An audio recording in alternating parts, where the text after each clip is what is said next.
എല്ലാം ലഭിക്കുന്ന ഒരു ഉഗ്ര കളി കാണിക്കണേ. വയനാട്ടിൽ രക്ഷാപ്രവർത്തനം നടത്തിയ സൈന്യത്തെ സമൂഹ മാധ്യമങ്ങളിലൂടെ അപകീർത്തിപ്പെടുത്തിയ ആൾക്കെതിരെ പോലീസ് കേസെടുത്തു.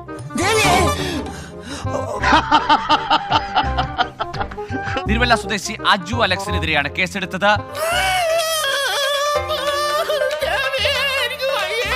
മോഹൻലാൽ വയനാട് സന്ദർശിച്ചതുമായി ബന്ധപ്പെട്ടാണ് അധിക്ഷേപ പരാമർശം. എനിക്ക് സന്തോഷം. അശ്വിൻ ഈ അജു അലക്സിന്റെ ചെകുത്താൻ എന്ന പേജ് മുമ്പും പലതവണ ഒരുപാട് പരാതികൾക്കിടയാക്കിയ ഒരു പ്രൊഫൈലാണ്. ഈ ഭൂമിക്ക് പറ്റിയ ആളെന്ന് കണ്ടപ്പോഴേ എനിക്ക് തോന്നുന്നു ഗൂഗിൾ കഴിഞ്ഞ കുറെ നാളുകളായി സമൂഹത്തിൽ നടക്കുന്ന പല കാര്യങ്ങളെയും അതിര് കടന്ന് വിമർശിക്കുന്ന സോഷ്യൽ മീഡിയ പേജാണ് ചെകുത്താൻ. നാട് മുഴുവൻ നിരങ്ങി നാട്ടുകാരെ മുഴുവൻ പറ്റിച്ചു നടക്കുന്ന ചില അലവലാദികളുണ്ട്. സാരമില്ല, ഏതവന്മാരെ ഒതുക്കാനാണോ നമ്മുടെ വകുപ്പില്ലാത്തത്?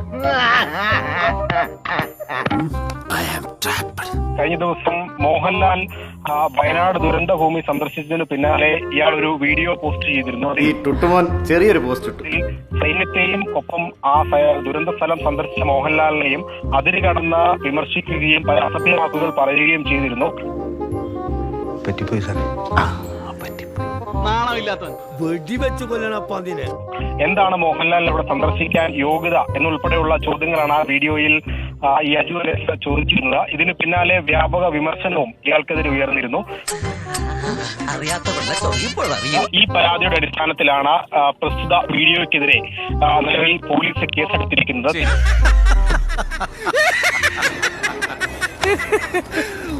സൈന്യത്തെ അപമാനിച്ച് അവഹേളിച്ചുകൊണ്ട് സമൂഹ മാധ്യമ പോസ്റ്റിട്ട വീഡിയോ ചെയ്ത ചെകുത്താൻ എന്ന പ്രൊഫൈലിന്റെ ഹാൻഡിൽ ചെയ്യുന്ന അജു അലക്സിനെതിരെയാണ് ഇപ്പോൾ പോലീസ് കേസെടുത്തിരിക്കുന്നത്. അതൊന്ന് മാറ്റി കൊലക്കേസാക്കി എന്നെ ഒന്ന് തൂക്കിക്കൊല്ലാൻ പറ. തൽക്കാലം ഇത്രയും മതി. അപ്പൊ ഞാൻ പോട്ടെ. എന്റെ കാര്യം കൂടെ ഒന്ന് പറയടാ. ഈ പാവത്തിന് ഒന്ന് അഡ്ജസ്റ്റ് കൊടുത്തേക്ക്. അപ്പൊ എല്ലാം പറഞ്ഞ പോലെ